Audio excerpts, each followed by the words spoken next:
प्रथम ऋषभ जिन धर्म करी, सन्मति चरम जिनेश। विघ्न हरन मंगल करन, भवतम दुरित दिनेश। वाणी जिन मुख ते खिरी, परिगणाधिप कान।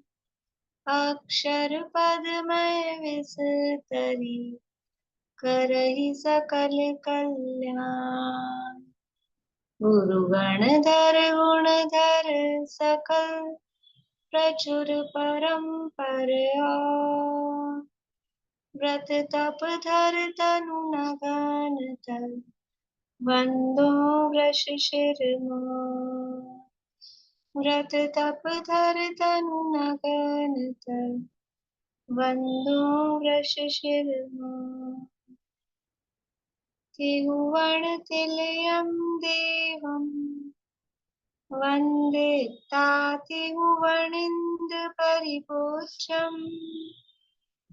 मोक्षं मणुपेहाओ, भव्य जनानंद जननीयो। त्रिभुवन तिलक शत इंद्र वंदित, देव श्री अरहंत को। कर नमन कहूँ अनुप्रेक्षाएं, भव्य को सुख करहु।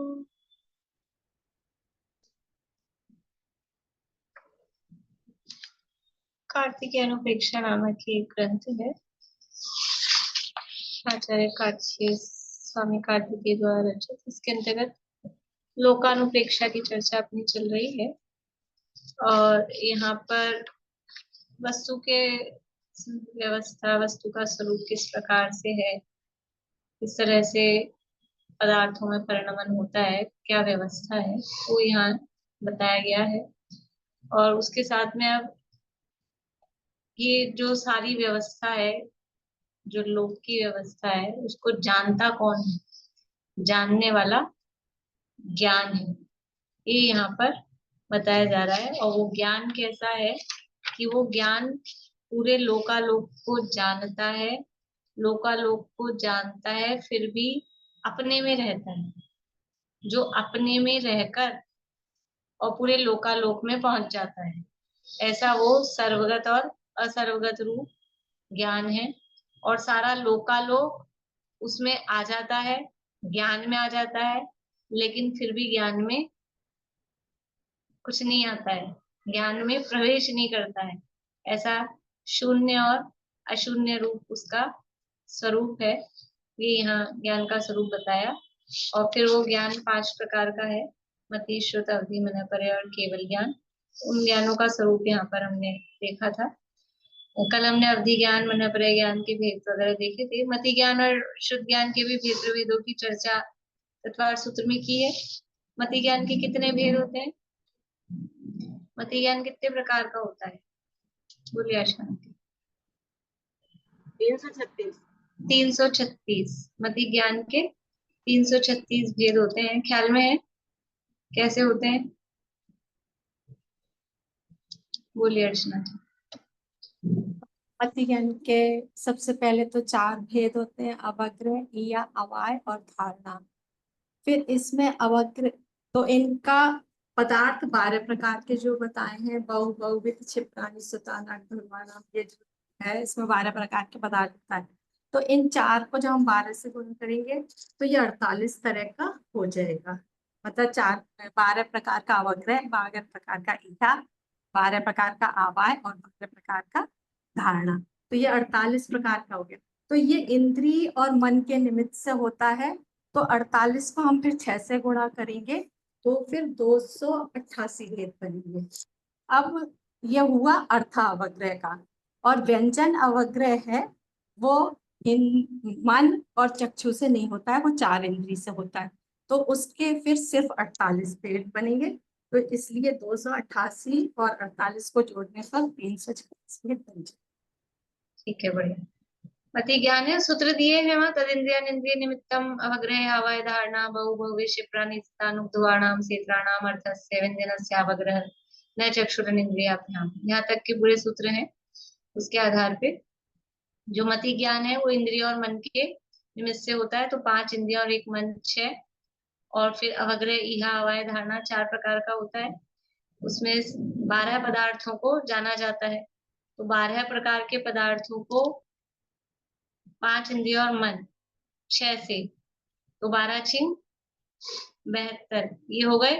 अब इनको, इनमें से जो अवग्रह है वो 2 प्रकार का है, अर्थावग्रह और व्यंजनावग्रह। तो इन सबको यानी जो 72 72 हुए ना, 72 को फिर 4 4 से गुणा करना, तो ये अर्थावग्रह के होके वो 288 हो जाते हैं। और व्यंजनावग्रह केवल 4 इंद्रिय से होता है, 6 से नहीं होता है। तो 12 को केवल 4 से गुणा करना।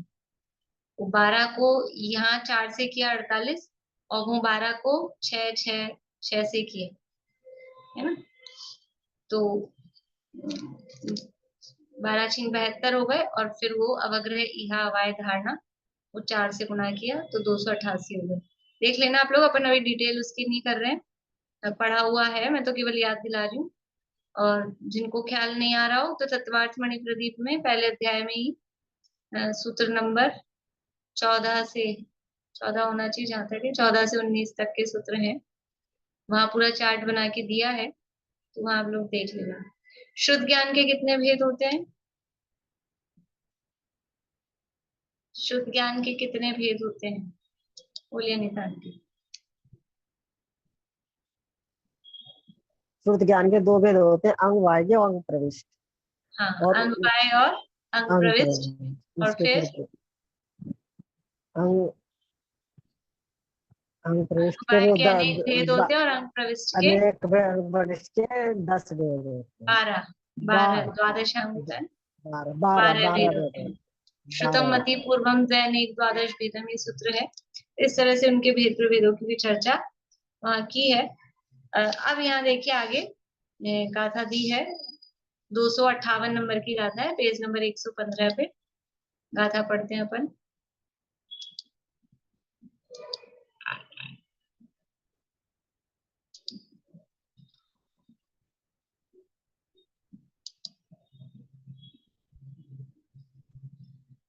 मीनू चाची आप बोलिएगा पीछे।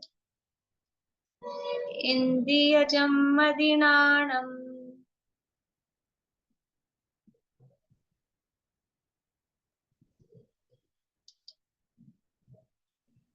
इंद्रियजम मदिनाणम जोगम जाने दीपुकलम दफम जोगम जाने दिपुगलम दवम मानसनाणम च पुनो मानसनाणम च पुनो सूय विषयम अख विषयम च सूय विषयम अख विषयम च इंद्रियजम मदिनाणम, जो मति ज्ञान है वो कैसा है? इंद्रियजम, इंद्रियों से उत्पन्न हुआ, इंद्रियों से उत्पन्न हुआ मति ज्ञान है। जोगम जाने दी पुद्गलम दब्बम, जो योग्य पुद्गल द्रव्यों को जानता है। योग्य मतलब जो उसके जानने योग्य हैं, जिनको वो जान सकता है, उन पुद्गल द्रव्यों को वो जानता है। मानस नाणम च पुनो, मानस ज्ञान यानी मन, मन से जो ज्ञान होता है उसको मानस ज्ञान बोलते हैं। मन संबंधी जो ज्ञान है वह सुय विषयम अख विषयम च, जो मन संबंधी ज्ञान है वो सुय यानी श्रुत ज्ञान का विषय, और अख विषयम यानी अक्षर इंद्रिया, इंद्रियों का विषय को, यानी मन संबंधी जो ज्ञान है वह श्रुत का विषय और इंद्रियों का विषय होता है, यानी उनको भी वो जानता है। एक नीचे से पढ़ते हैं, देखिए अन्वय।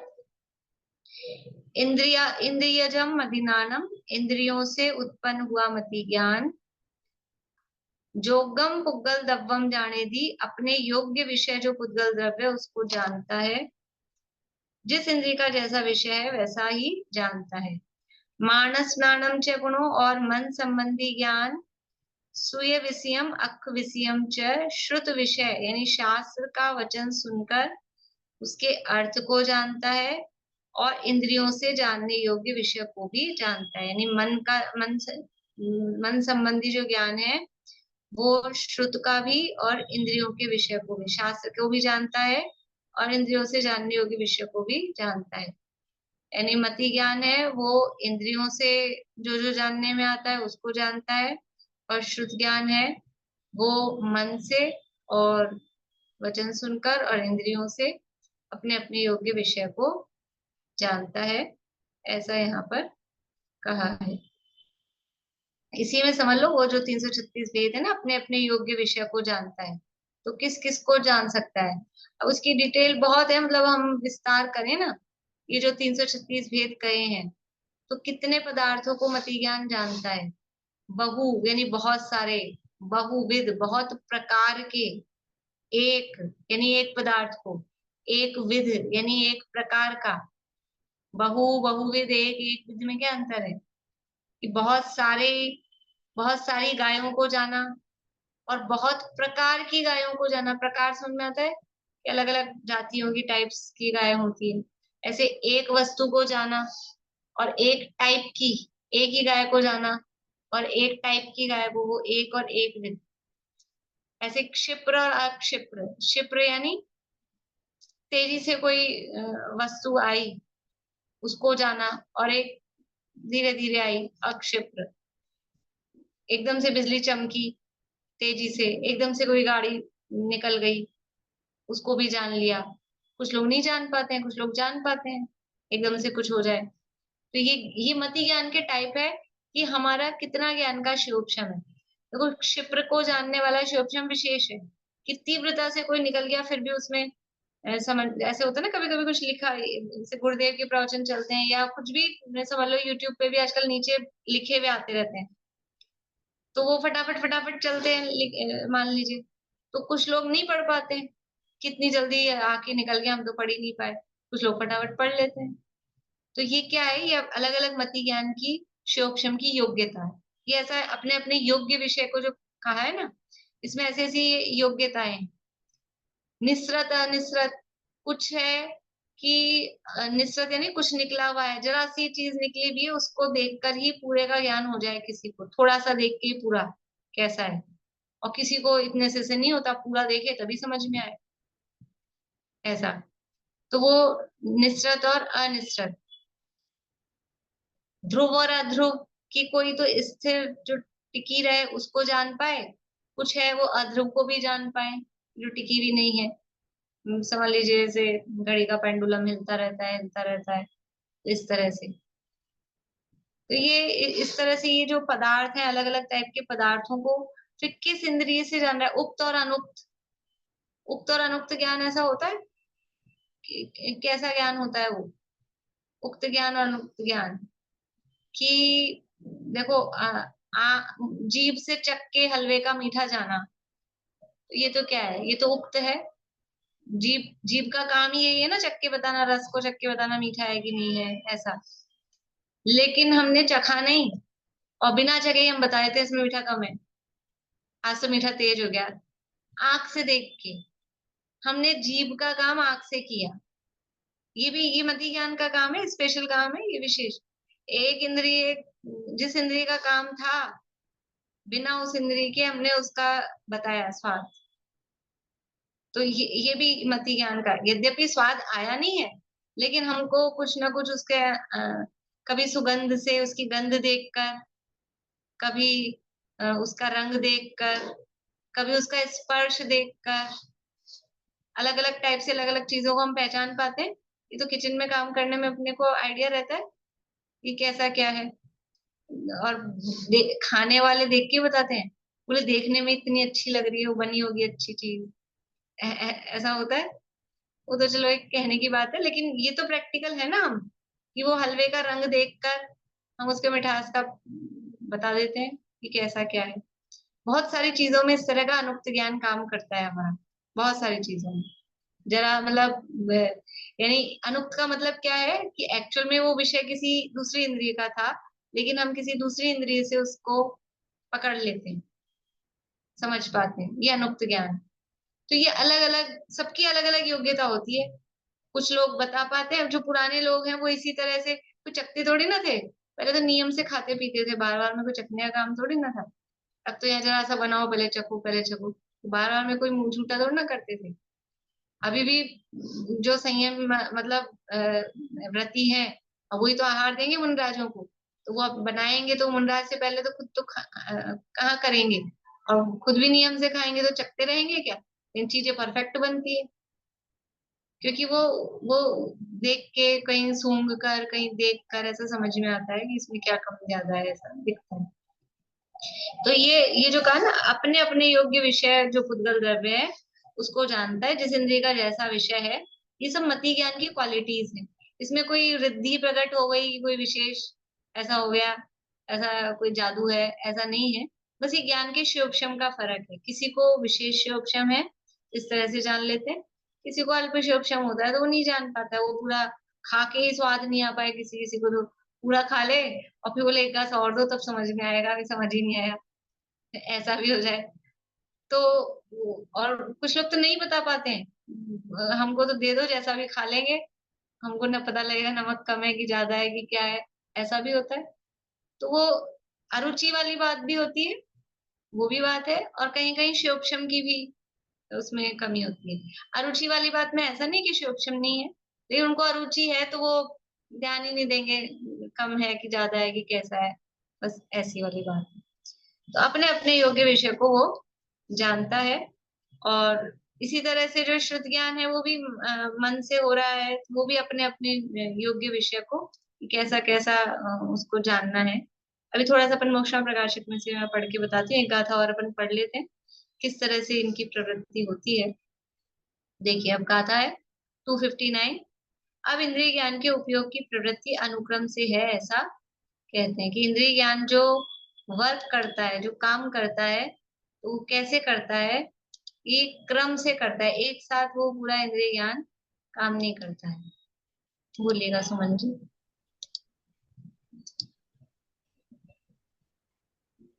पंचेन्द्रियणानाम् पञ्चेन्द्रियणानाम् मध्ये एकं च होदियुवजुत्तम् मध्ये एकं च होदियुवजुत्तम् मणनाणे उपजुत्ते मननानि उवजुत्ते इन्द्रियणाणं न जानेति इन्द्रियणानं न जानेति पंचेन्द्रियणानां मध्ये एकं च होदियुवजुत्तम् मणनाणे उपजुत्ते इन्द्रियणाणं च जानेति। पञ्चेन्द्रियणानां मध्ये एकं च होदियुवजुत्तं मननानि उवजुत्ते इन्द्रियणानं न जानेति। पंचेन्द्रिय नाणाणम, पंचेन्द्रिय नाणाणम, पांच इंद्रियों से ज्ञान होता है। पंचेन्द्रिय नाणाणम, पांचों इंद्रियों से ज्ञान होता है। मध्य एगम च होदि ओजुत्तम, लेकिन क्या है, एगम यानी एक ही, होदी यानी होती है, उपजुत्तम यानी उपयुक्त, यानी उपयोग में एक ही इंद्रिय लगती है उन सब के बीच में। यानी ज्ञान तो पांचों इंद्रियों से होता है, लेकिन जब उपयुक्त होता है, उपयुक्त मतलब उपयोग में जब आता है एक टाइम में, तो एक टाइम में एक ही इंद्रिय उसमें मध्यवर्ती होती है, मतलब उसी से उस एक ही इंद्रिय काम उसमें करती है। मन नाणे ओ जुत्ते, और जब मन ज्ञान में उपयुक्त होता है, यानी उपयोग जब मन में लग रहा है, इंद्रिय नाणम न जाने दी, तब इंद्रिय ज्ञान नहीं जानता है, यानी इंद्रियों से ज्ञान नहीं होता है, इंद्रियों से नहीं जान पाता है। यानी पांचों इंद्रियों से ज्ञान होता है, लेकिन एक बार में एक ही इंद्रिय उसमें उपयुक्त होती है, एक ही इंद्रिय लगती है। और मन से ज्ञान होता है, तो जब मन में ज्ञान उपयोग लगा हुआ है मन ज्ञान में, तब इंद्रिय ज्ञान में उपयोग नहीं लगता है, ऐसा यहाँ पर कह रहे हैं। यानी जो इनकी प्रवृत्ति है, यानी ये जो काम करेंगे वो 1 बाय 1 ही कर पाएंगे। यद्यपि ज्ञान सबसे होगा, इंद्रियों से भी मन से भी, लेकिन एक बार में एक ही उसमें काम कर पाएगा। अन्व्यार्थ, पांचों ही इंद्रियों से ज्ञान होता है, लेकिन एक काल एक इंद्रिय द्वार से ज्ञान उपयुक्त होता है, पांचों ही एक काल उपयुक्त नहीं होते हैं। और जब मन ज्ञान से उपयुक्त हो तब इंद्रिय ज्ञान उत्पन्न नहीं होता है। भावार्थ, इंद्रिय मन संबंधी ज्ञान की प्रवृत्ति युगपद अर्थात एक साथ नहीं होती है। एक समय में एक ही ज्ञान, एक समय में एक ही से ज्ञान उपयुक्त होता है। जब यह जीव घट को जानता है, उस समय पट यानी वस्त्र को नहीं जानता है। इस तरह ज्ञान क्रम पूर्वक है। यानी ये जो इंद्रिय ज्ञान या ये जो मतिशुद्ध ज्ञान है, इसकी क्या स्थिति है कि यद्यपि कोई पंचेंद्रिय जीव है, तो कितना ज्ञान है उसको? 5 इंद्रिय संबंधी ज्ञान है, 5 इंद्रिय संबंधी ज्ञान है। तो क्या एक साथ एक समय में 5 इंद्रियों से ज्ञान हो जाता है? तो होता है ना। अभी हमारे 5 इंद्रियां हैं कि नहीं है? हम बैठे हैं तो पंखा वंखा जो भी है, एसी जो भी चला रखा है, तो हमको ठंडा लग रहा है कि नहीं लग रहा है? स्पर्शन इंद्रिय से ज्ञान हो रहा है। और अब खा तो नहीं रहे हैं कोई भी, लेकिन फिर भी जीभ है मुंह में, और कुछ भी जो भी स्वाद वो है, तो वो उसमें आ रहा है।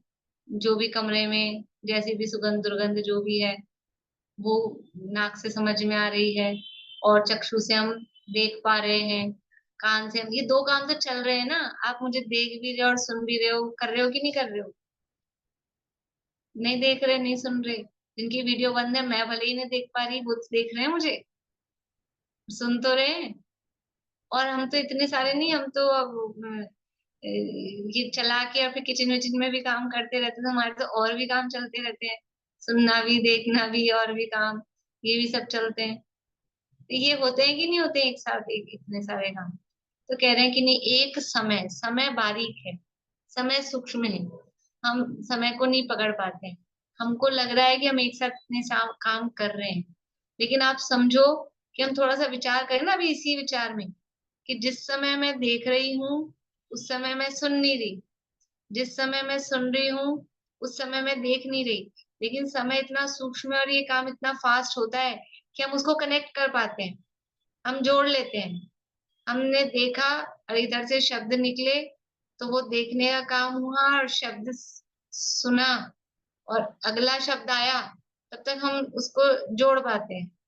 इसलिए हमको ऐसा लगता नहीं कि बीच में ब्रेक पड़ रहा है, कि देखना हो रहा है कि सुनना हो रहा है, मतलब रुक रुक के हो रहा है, ऐसा हमको लगता नहीं है, पकड़ में नहीं आता है।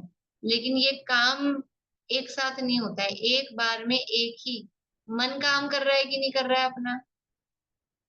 मन से विचार आदि चल रहे हैं, लेकिन यहाँ कह रहे हैं जिस समय मन वर्क कर रहा है उस समय इंद्रियां वर्क नहीं करती है, जिस समय एक इंद्रिय वर्क करती है उस समय दूसरी इंद्रिय वर्क नहीं करती है। एक साथ सारे काम नहीं होते। ये मति ज्ञान यद्यपि इंद्रिय मन की सहायता से होता है, लेकिन फिर भी इसमें ये क्या कहें, ये इसका माइनस पॉइंट है कि ये इसकी कमजोरी है, ये कमी है इसकी। एक साथ सारे काम नहीं हो सकते, ये यहाँ पर कहा गया है।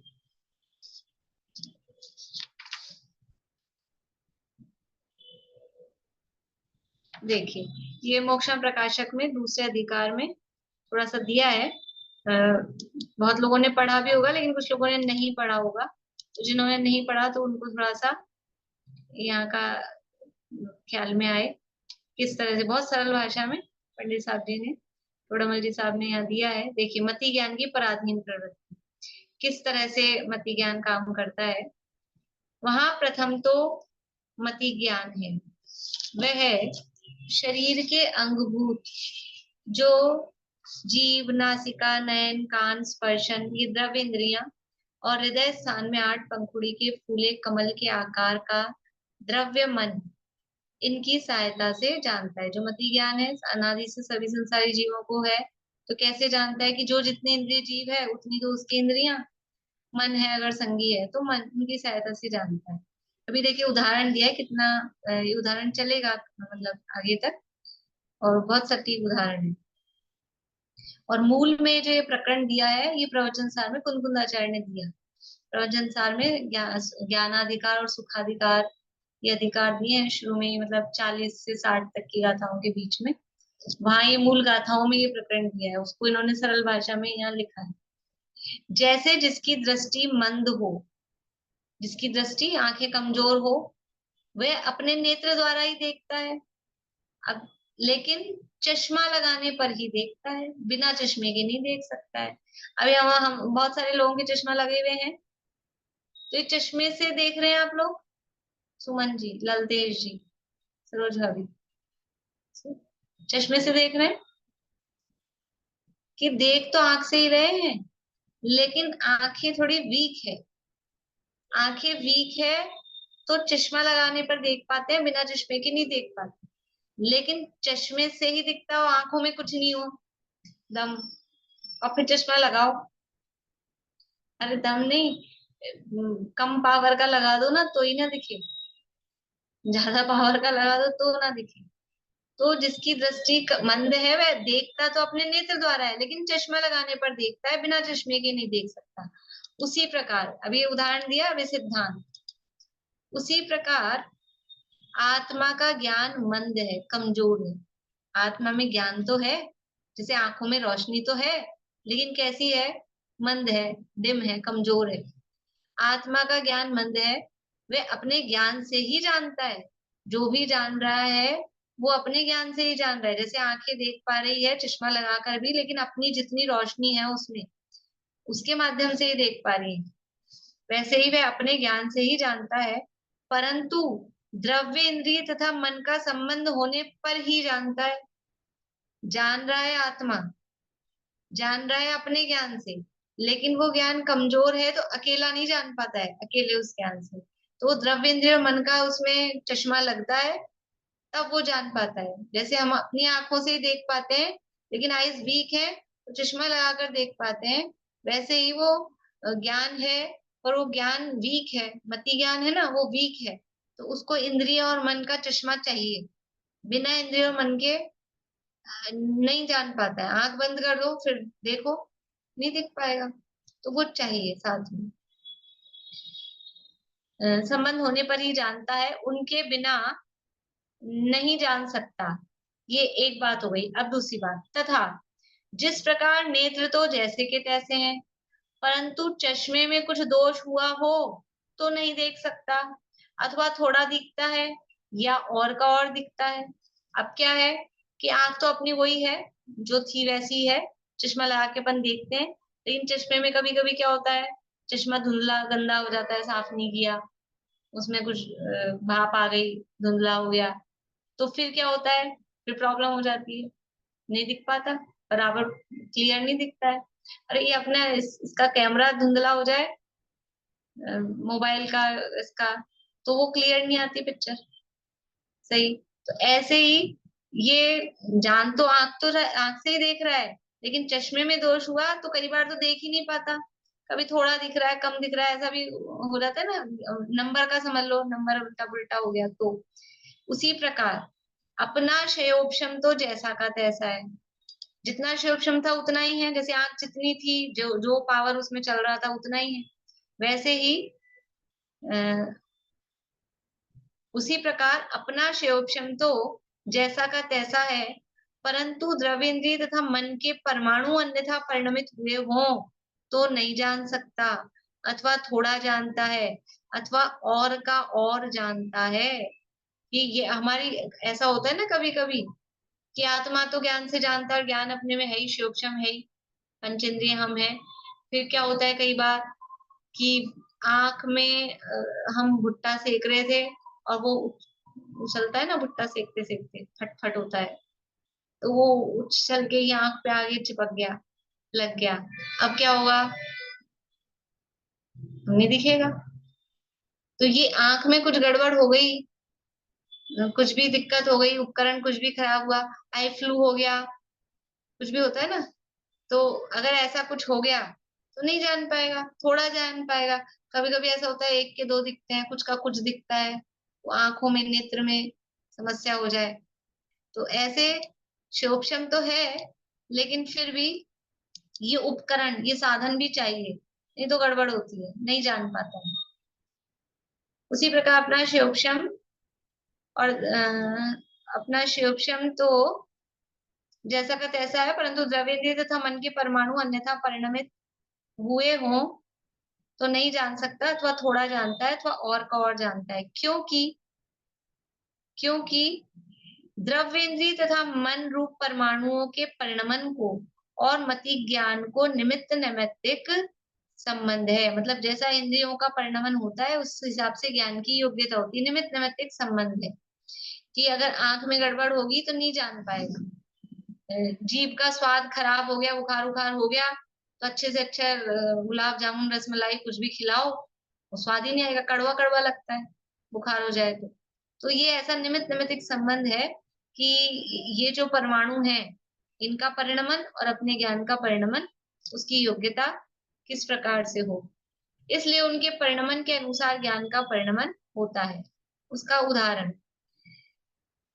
जैसे मनुष्य आदि को बाल वृद्ध अवस्था में द्रव्य इंद्रिय तथा मन शिथिल हो तब जानपना भी शिथिल होता है, तथा जैसे शीत वायु आदि के निमित्त से स्पर्शनादि इंद्रियों के और मन के परमाणु अन्यथा हो तब जानना नहीं होता, अथवा थोड़ा जानना होता है। यानी जैसे ऐसा होता है ना, कभी कभी बचपन में ज्यादा समझ में नहीं आता, बुढ़ापे में ज्यादा पता नहीं लगता, इंद्रियां शिथिल हो जाती हैं तो ज्यादा काम नहीं करती हैं।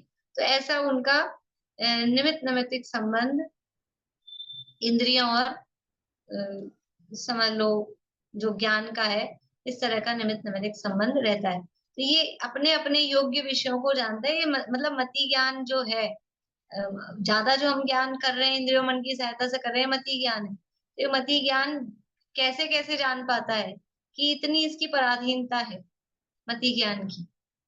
यद्यपि ज्ञान आत्मा का है, आत्मा से होता है, अपने में है, लेकिन फिर भी कि बाहर में सारी सुविधाएं हो, सब साधन हो, तब जाके वो बराबर। इतना ही नहीं, हमको तो प्रकाश की पराधीनता चाहिए, लाइट चाहिए, उजाला चाहिए, कम हो तो नहीं दिखे।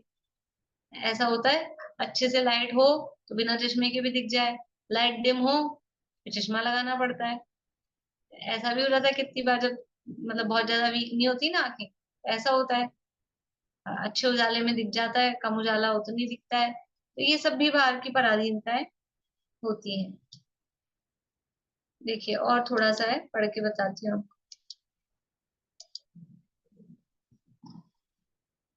तथा इस ज्ञान को और बाह्य द्रव्यों को भी निमित्त नैमित्तिक संबंध पाया जाता है। जैसे नेत्र इंद्रिय को अंधकार के परमाणु अथवा फूला आदि के परमाणु या पाषाण आदि के परमाणु आगे आड़े आ जाएं तो नहीं देख सकती है। लाल कांच आड़ा आ जाए तो लाल दिखता है, हरित का आड़ा आ जाए तो हरित दिखता है, इस प्रकार होता है। मतलब देखो, आंख अपनी है, ज्ञान से जान रही है, लेकिन अगर वो आंख के आगे लाल लगा दो कागज चश्मा तो लाल लाल दिखता है। अच्छी तेज धूप हो रही है और गॉगल लगा लिया अपन ने, बस लगता है सुहावना मौसम। ये क्या है, ये क्या है, ये सब मतलब इसकी, ये बाहरी पदार्थों की इसमें निमित्त नैमित्तिक संबंध इसमें पाया जाता है। और अंधकार, कभी कभी ऐसा होता है अंधेरे में नहीं दिखता, उजाले में दिखता है ना, उजाले में दिखता है, लेकिन ज्यादा उजाला हो जाए ना तो भी नहीं दिखता। ऐसे बोलते हैं आंखें चुंदी आ गई, एकदम सूरज के आगे आंखें कर लो और फिर आओ तो वो अच्छे कमरे में भी अपने को अंधेरा अंधेरा काला काला दिखता है। होता है कि नहीं होता है ऐसा? तो ये सब अपने, ये इंद्रियों की मति ज्ञान की इस तरह की प्रवृत्ति रहती है। और देखो क्या कह रहे हैं, तथा दूरबीन, अब दूरबीन लगा लिया अपन ने, फिर क्या होता है, दूर का पास दिखता है, पास का दूर दिखता है। ये सब भी निमित्त नैमित्तिक संबंध इस तरह के हैं। दूरबीन चश्मा इत्यादि आड़े आ जाएं तो बहुत दिखने लग जाता है। प्रकाश जल हिलवी कांच इत्यादि के परमाणु आड़े आ जाएं तो भी जैसे का तैसा दिखता है। इस प्रकार अन्य इंद्रियों के तथा मन के भी यथा संभव जानना। ये तो अनेत्र इंद्रिय का इन्होंने उदाहरण दिया है, वो इजी रहता है अपने को समझने में, प्रत्यक्ष सबको दिखता है। इसी प्रकार से अन्य इंद्रियों का भी समझ लेना। मंत्र आदि के प्रयोग से अथवा मदिरा पान आदि से अथवा भूत आदि के निमित्त से नहीं जानना, थोड़ा जानना या अन्यथा जानना होता है। इस प्रकार ये ज्ञान बाह्य द्रव्य के अधीन जानना। और भी आगे दिया है, पढ़ना आप लोग मूल में से, जिनको जिज्ञासा हो। श्रीमती ज्ञान की पराधीन प्रवृत्ति दूसरे अधिकार में दिया है। और फिर इससे होने वाले दुख की चर्चा। ये तो पराधीनता बताई, तो पराधीनता है कोई बात नहीं, अपने को क्या दिक्कत है कि उससे किस प्रकार से हम दुखी रहते हैं इस पराधीनता से, वो तीसरे अधिकार में दिया। श्रीमती ज्ञान के शोक्षम से होने वाला दुख, ये शोक्षम है ना, थोड़ा जान पाता है, पूरा नहीं जान पाता है। और हमको क्या है, हमको इच्छा है बहुत जानने की, हमको इच्छा है सब एक साथ जानने की, खूब सारा जानने की, बहुत जानने की, पर ताकत है नहीं उतनी। ताकत नहीं है तो दुखी रहते, ये प्रॉब्लम है। ये इसलिए ये शोक्षम ज्ञान दुख का कारण एक्चुअल में ज्ञान नहीं है, शोक्षम भी नहीं है, लेकिन वो जो इच्छा है ना, इच्छा और जानू, पूरा जानू, ये भी जान लेता, वो भी जान लेता, जानने की ताकत है नहीं, तो वो इच्छा दुख का कारण है। वो वहां पर सिद्ध किया है। पढ़ना चाहिए मूल में मोक्षा प्रकाशक, मतलब साल में एक बार पढ़ना चाहिए जरूर से। जैसे ऐसे होता है ना, कुछ लोग बोलते हैं साल में एक बार एंटीबायोटिक ले लेनी चाहिए, वो एंटीबायोटिक है मोक्षा प्रकाशक। समय सार तो है विटामिन, वो तो विटामिन देता है, शक्तियों की चर्चा, अपने आत्मा की चर्चा, वहां तो विटामिन मिलता है। ये मोक्षा प्रकाशक है, ये अपनी कमियों को, अपनी गलतियों को ऐसे चुन चुन के निकालता है। तो वो अपनी गलतियों पर प्रहार करता है, एंटीबायोटिक, वो कीटाणुओं पर प्रहार करता है। कहाँ कहाँ मिथ्यात्व छुपा बैठा है, पूरे 7 अधिकारों में मिथ्यात्व का वर्णन है, कहाँ कहाँ कैसे कैसे मिथ्यात्व बैठा है मोक्षा प्रकाशक में। पढ़ना चाहिए, हर बार कुछ ना कुछ नया प्रमेय मिलता है। और सरल भाषा है बिल्कुल, अपनी हिंदी भाषा में, सरल भाषा में। चलिए, तो इस तरह से ये जो इंद्रिय ज्ञान की प्रवृत्ति क्रम से होती है, उसके लिए यहाँ पर अ, बात की। एक गाथा और ले लेते हैं, 260 नंबर की गाथा है। देखिए पेज नंबर 115 पर ये है।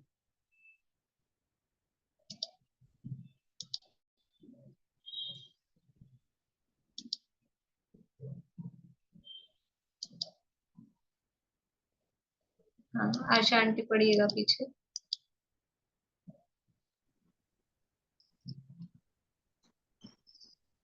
एक पूर्व में,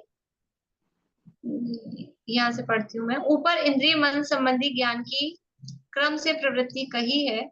यहाँ आशंका उत्पन्न होती है कि इंद्रियों का ज्ञान एक काल है या नहीं, एक एक टाइम में होता है कि नहीं, एक समय में। इस आशंका को दूर करने को कहते हैं। एक के काले एकम नाणम, हाँ बोलिए। एके काले एकम नाणम जीवस होदियुवजुत्तम नानं जीवस्य बोधि उपजुक्तं नानानानि पुनो नानानानि पुनो लब्धि सहावेण वुच्यन्ति। लब्धि सहावेन मुच्यन्ते एके काले एकं नाणं जीवस्य होदियुवजुत्तम नानानानि पुनो लब्धि सहावेण वुच्यन्ति।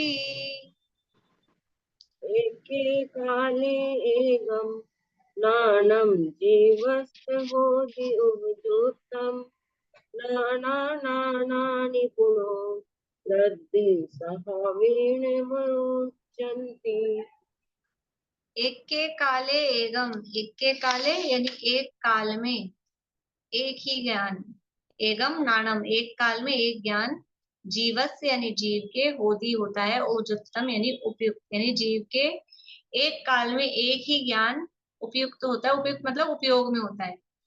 एक ज्ञान का मतलब ज्ञान 5 कहे हैं, और एक साथ एक जीव के कितने ज्ञान हो सकते हैं, ये पढ़ के आए अपन। एक साथ एक जीव के कितने ज्ञान हो सकते हैं? कम से कम कितने, ज्यादा से ज्यादा कितने? ज्यादा से ज्यादा बता रहे हैं सब, 4 ज्ञान हो सकते हैं। कम से कम होंगे तो कितने होंगे? कम से कम होगा तो कुछ लोग 1 बता रहे हैं, कुछ लोग 2 बता रहे हैं। अब उनकी भी गलती नहीं है। जो 1 बता रहे हैं वो सब जीवों की अपेक्षा से बता रहे हैं, और जो 2 बता रहे हैं वो संसारी जीवों की अपेक्षा से बता रहे हैं। सही है ना? तो आप लोग ऐसा ही बोल रहे हो ना। संसार अवस्था में कम से कम ज्ञान होंगे तो 2 ज्ञान, और 1 ज्ञान होगा तो सभी जीवों की अपेक्षा से। अगर 1 ज्ञान है तो केवल ज्ञान है वो मुक्त जीवों की अपेक्षा से है। वैसे एक ही कहते हैं, कम से कम होगा तो 1 ज्ञान। सूत्र में तो वही है, एकादेनी भाज्यानी युगपद एकस्मिन् ना चतुर्थ्य। ये मैंने आप लोगों को भी जो कह रहे हैं वो सब सही इसलिए ठीक है, अपेक्षाकृत है। तो एक बार में संसारी जीवों की बात चल रही है, 2 ज्ञान कम से कम है, मति ज्ञान और शुद्ध ज्ञान अपन ये लेके चले। अवधि मने परे भी मान ले सकते हैं, 4 भी ले सकते हैं, लेकिन अभी अपन 2 ज्ञान लेके चलें। तो एक साथ दोनों ज्ञान हो सकते हैं क्या? जिसके पास 3 ज्ञान है तो एक साथ तीनों ज्ञान हो सकते हैं क्या? हो सकते हैं, मतलब उपयोग में। उपयोग मतलब है यूज में। यूज में उपयुक्त जो कह रहे हैं ना, कि एक ज्ञान, एक जीव को ज्ञान एक साथ 4 है, 3 है, 2 है, लेकिन एक काल में एक ही ज्ञान उपयुक्त होगा, ये यहाँ कह रहे हैं। और उसमें भी क्या कह रहे हैं आगे, कि एक ही ज्ञान में उपयोग की प्रवृत्ति होती है, और नाना नानानी गुणों, ये नाना नानी नहीं है, नाना यानी अनेक, और नानानी यानी ज्ञान। अनेक ज्ञान, नाना यानी अनेक, और नानानी यानी ज्ञान, गुणों कहे गए हैं लब्धि सहावेन, लब्धि स्वभाव की अपेक्षा से उच्चंती कहे गए हैं। यानी एक काल में जीव में एक ही ज्ञान में की उपयोग रूप प्रवृत्ति होती है, और जो अनेक ज्ञान कहे गए हैं वो तो लब्धि रूप से कहे गए हैं, लब्धि स्वभाव से कहे गए हैं। अन्वयार्थ देखिए,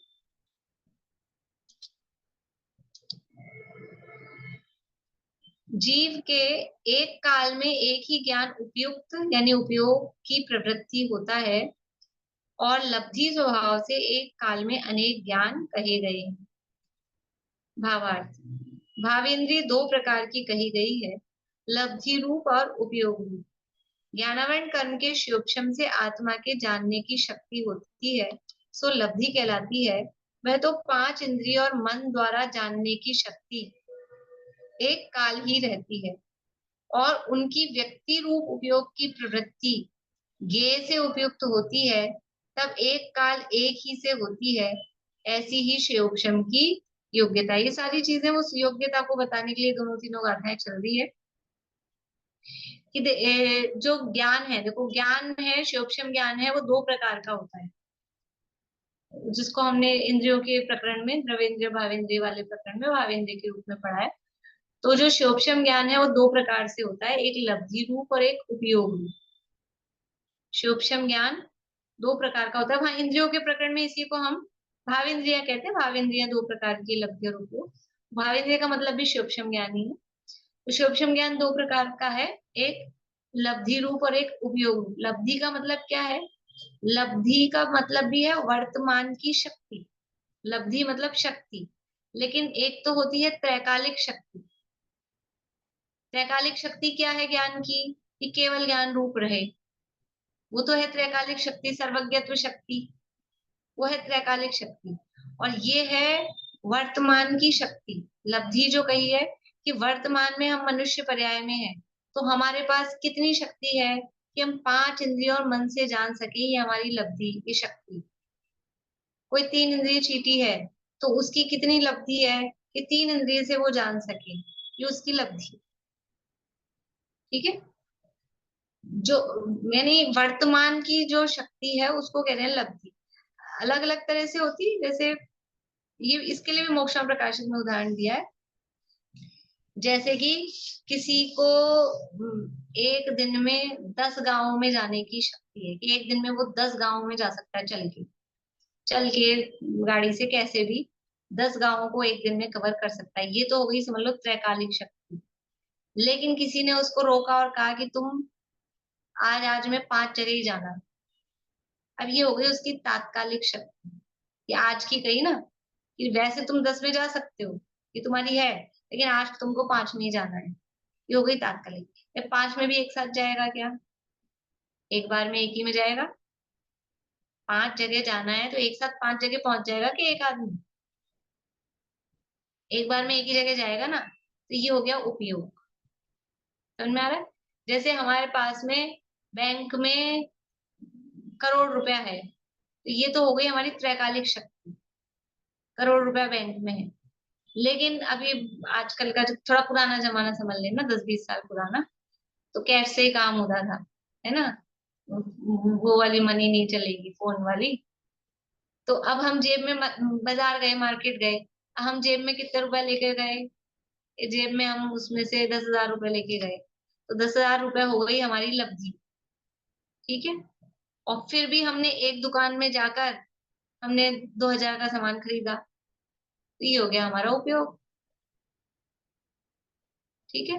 कुछ भी कहीं भी ले सकते हैं। हमने मार्च के अप्रैल के महीने में 3 बोरी गेहूं खरीद लिए, ये हो गई हमारी साल भर की त्रैकालिक शक्ति। फिर उसमें से हमने एक पीपा निकाल के अपने ले आए किचन में, ये हो गई हमारी लब्धि। या समझ लो हमने एक डब्बा भर के आटा पीस लिया, ये हो गई हमारी लब्धि। और फिर भी हमने आज परात में कितना निकाला है आज बनाने के लिए, वो हो गया हमारा उपयोग। उसमें भी और कर सकते हैं कि इतना सारा हमने आटा गूंथा है, वो हमारी लब्धि है। और उसमें से एक लोया लिया है हमने रोटी बनाने के लिए, वो हो गया हमारा उपयोग। तो समझ में आ रहा है ना उदाहरण से आप लोगों को, लब्धि और उपयोग। तो ये जो जितना शोषम हुआ, देखो लब्धि है वो एक थोड़ा लॉन्ग टर्म के लिए, लॉन्ग टर्म मतलब उसमें वर्तमान को लेंगे हम थोड़ा बड़ा, ये भाव समझ लो, उसके लिए अभी लब्धि कितनी है। लेकिन उपयोग तो हर समय का, वर्तमान में। अब लब्धि हमको 5 इंद्रिय से जानने की है, लेकिन अभी हम चक्षु इंद्रिय से काम कर रहे हैं, अभी हम कर्ण इंद्रिय से काम कर रहे हैं, अभी हम स्पर्शन इंद्रिय से जानने का काम कर रहे हैं, तो वो कहलाएगा उपयोग। तो भाव इंद्रिय 2 प्रकार की कही गई है, लब्धि रूप और उपयोग रूप।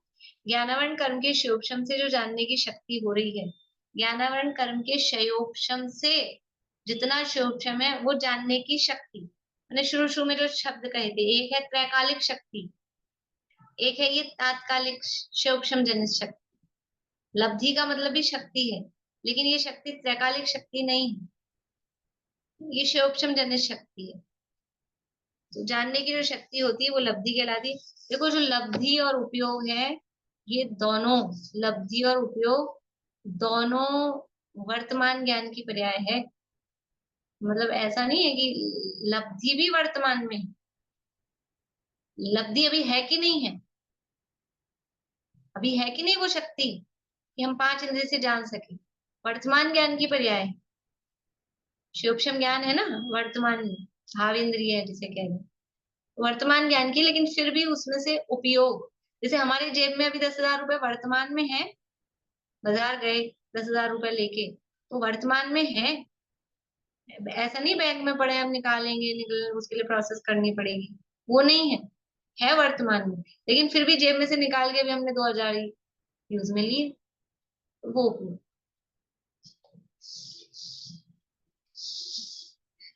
लब्धि कहलाती है, वह तो 5 इंद्रियों मन द्वारा जानने की शक्ति एक काल ही रहती है, और उनकी व्यक्ति उपयोग रूप प्रवृत्ति के से उपयुक्त होती है, तब एक काल एक ही से होती है।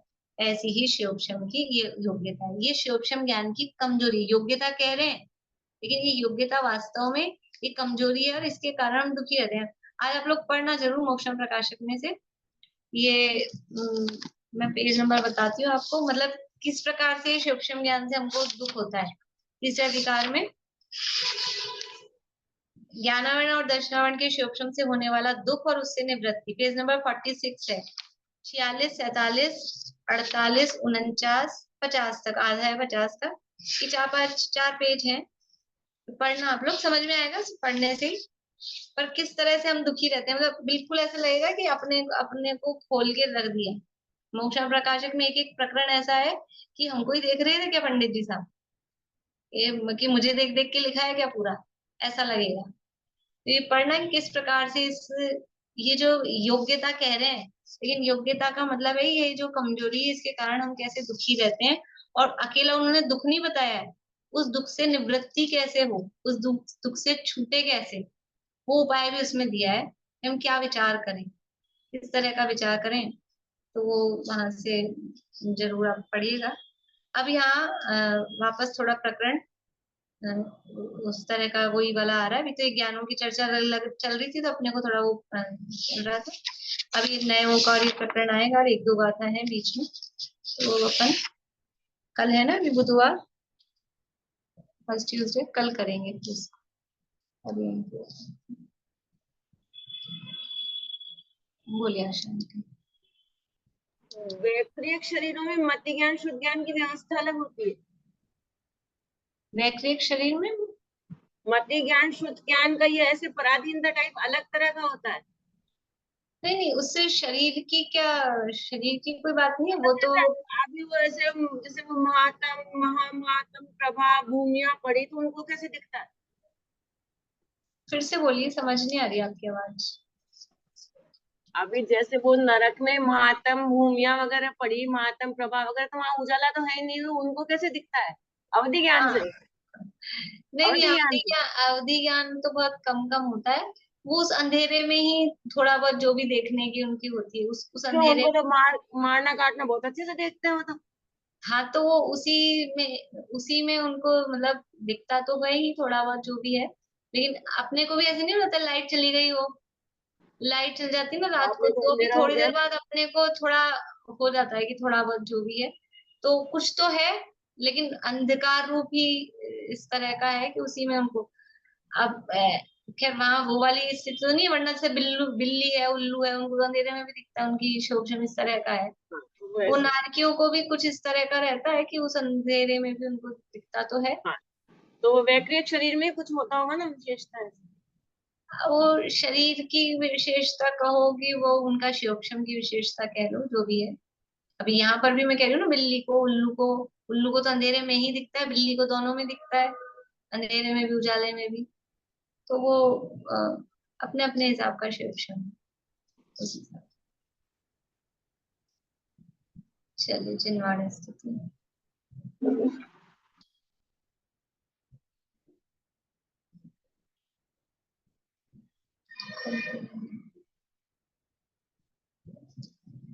बढ़िया दिन।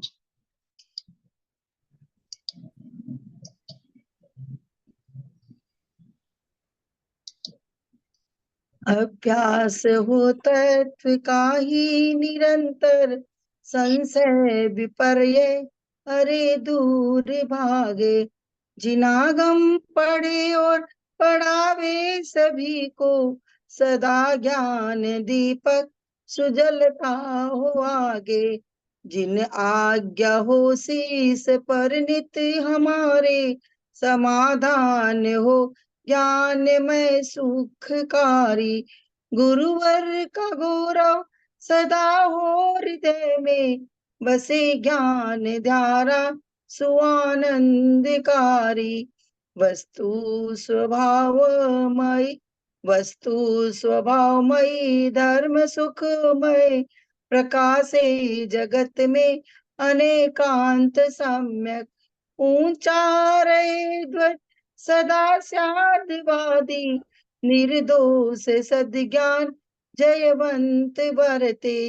निर्ग्रंथ शासन जयवंत भरते, सर्वज्ञ शासन जयवंत भरते।